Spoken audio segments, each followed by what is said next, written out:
Se nós observarmos o que está acontecendo ao nosso redor, nós vamos ver que a humanidade como um todo, nós, dentro desta humanidade, estamos sofrendo, estamos padecendo, estamos, digamos assim, sendo empurrado a situações onde que a maioria de nós preferiria que fosse diferente.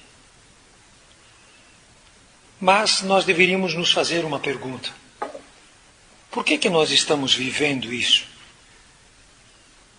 E se nós tivéssemos uma base evangélica, a resposta ela viria imediatamente. Nós estamos colhendo aquilo que nós plantamos.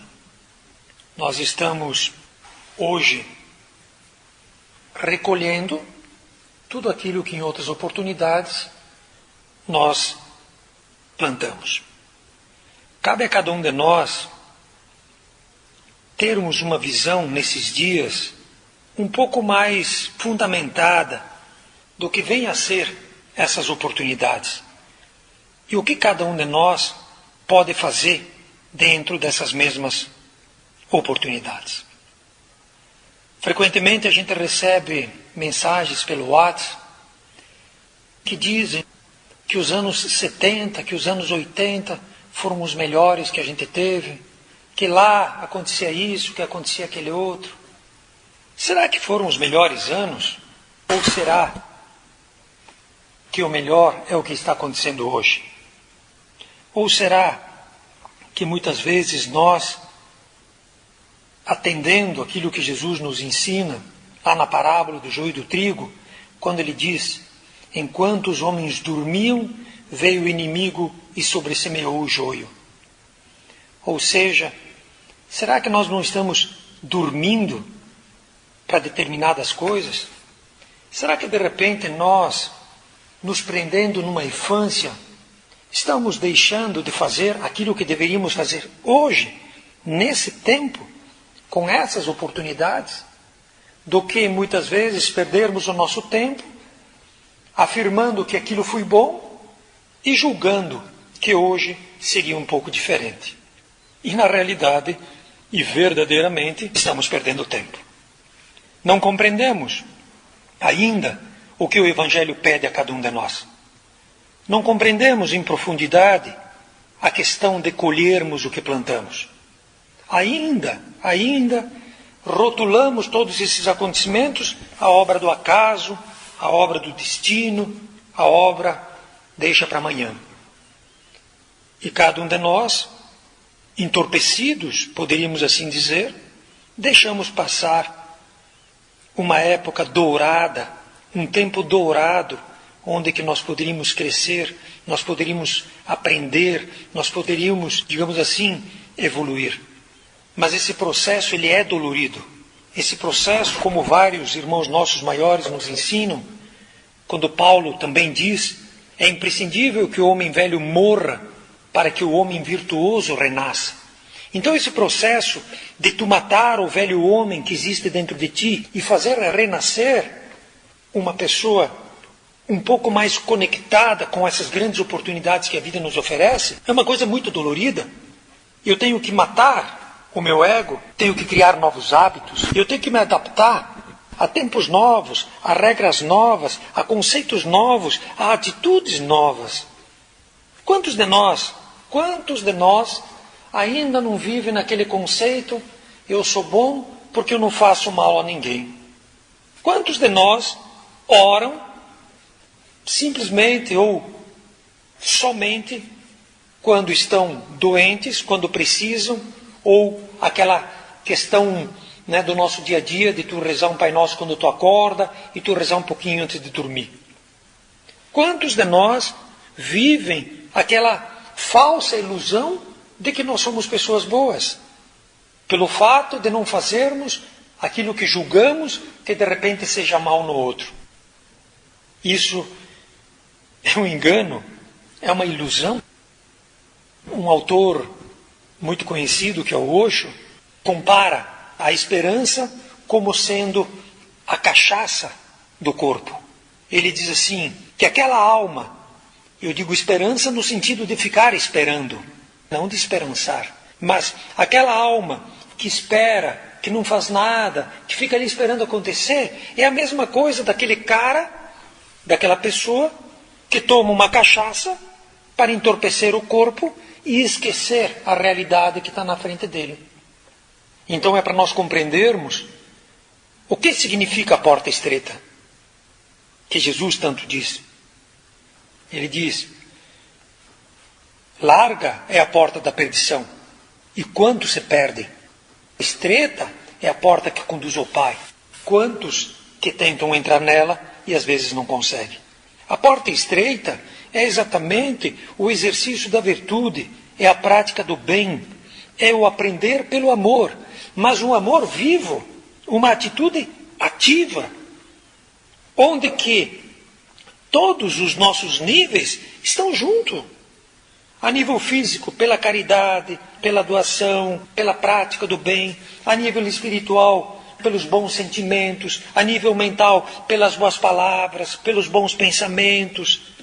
Enquanto nós não aprendermos isso, estaremos fadados, poderíamos assim dizer, ao chicote da dor. Porque a vida é um eterno aprender. Não tem como nós pararmos num processo evolutivo. Um dia se segue ao outro. E as coisas por si só, elas seguem o seu curso. Então não tem como nós segurarmos essas engrenagens grandiosas. E por isso que é imprescindível compreendermos o que devemos e o que não devemos fazer. E se hoje a humanidade vive situações diferentes do que nós vivíamos no ano 50 ou no ano 70, é porque hoje as nossas atitudes também elas têm que ser diferentes. E muitas vezes nós que dizíamos que 70, 80 era um bom tempo, não fizemos nada para fazer deste tempo que nós estamos hoje uma oportunidade de aprendizado, uma oportunidade de crescimento, uma oportunidade de evolução. O mais importante nisso tudo seria a questão de uma maturidade espiritual. Maturidade espiritual, poderíamos dizer que significa o quê? Significa uma compreensão do que vem a ser o mundo espiritual, do que vem a ser os espíritos, do que vem a ser Jesus, a espiritualidade, Deus nosso Pai. Quando eu compreendo um pouco mais o mundo espiritual, a espiritualidade, e eu me coloco na espiritualidade como um espírito em evolução, eu vou entender que tudo depende de mim. Eu vou entender que se eu começar o bom plantio, eu vou colher o bom fruto. Agora, se eu não planto nada, não colho nada. Se eu planto a má semente, eu vou colher o mau fruto. É esse entendimento que nós temos que tornar vivo no nosso dia a dia. E muitas vezes não é uma coisa tão difícil. E sim, é uma coisa que temos que criar o hábito, temos que nos educar, temos que ressignificar esses valores antigos e trazermos ao nosso dia os valores novos. Por quê? A fé sem obras, ela inexiste. Ela não serve. O que significa as obras? O fazer, a atitude, o comprometimento.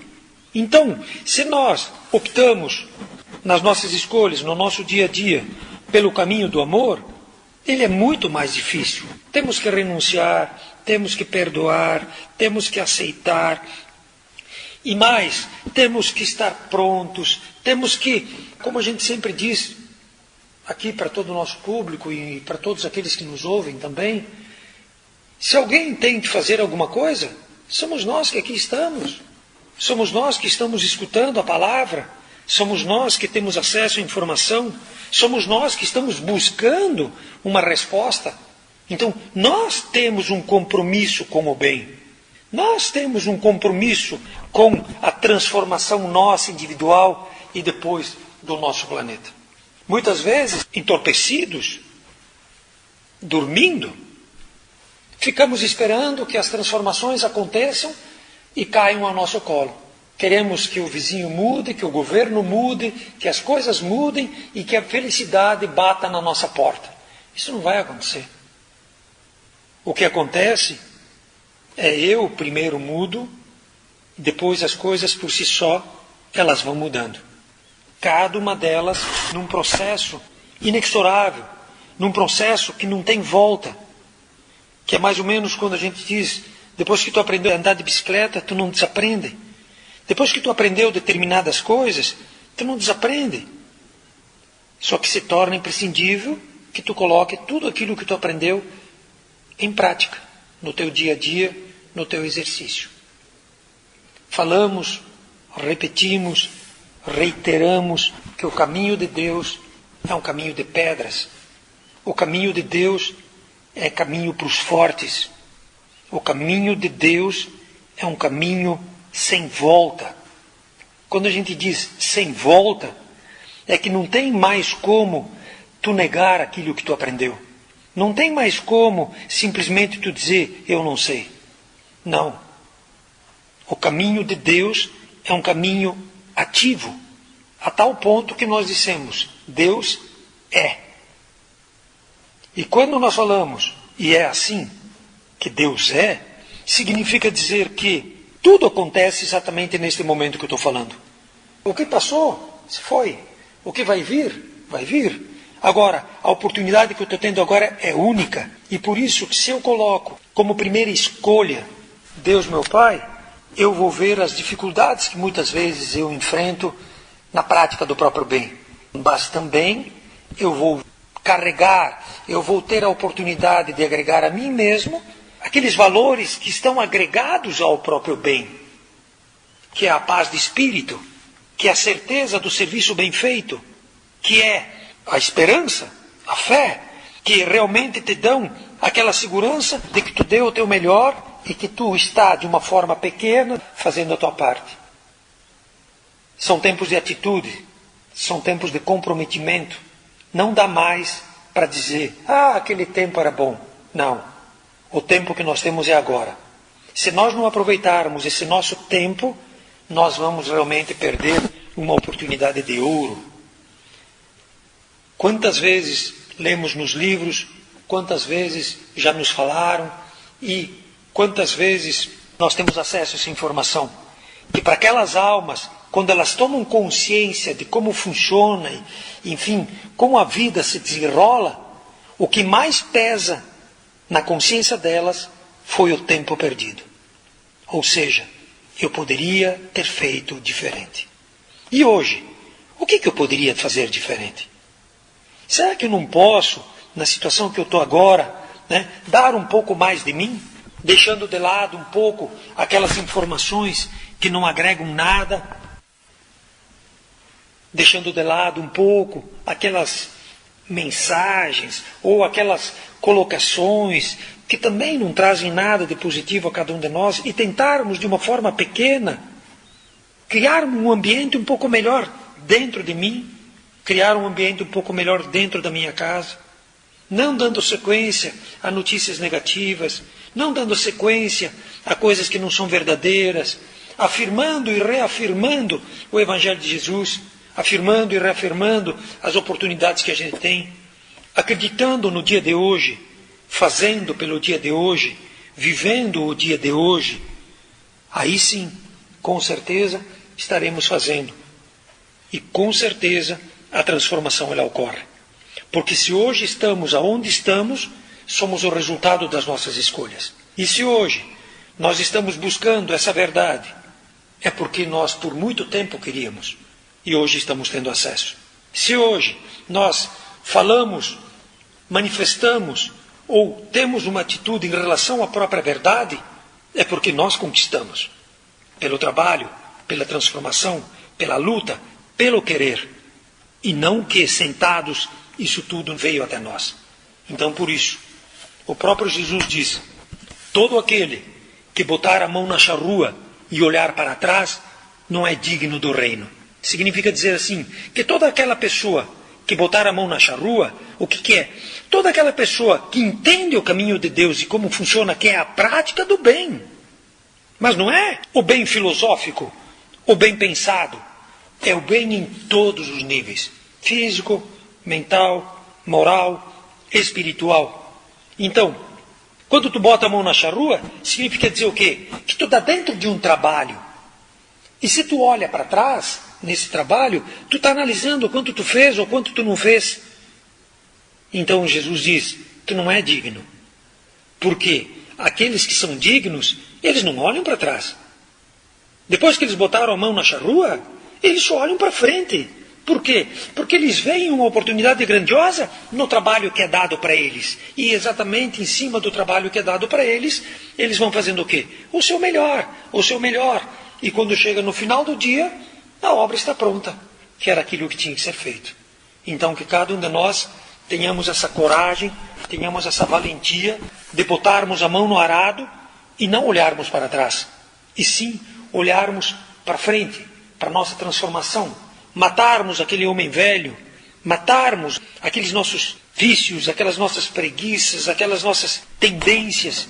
E assim, de uma forma pequena, gradual, passos pequenos, graduais, realmente fazermos brotar de dentro de cada um de nós a essência divina que nos anima, que é manifestada através da vida que cada um de nós leva.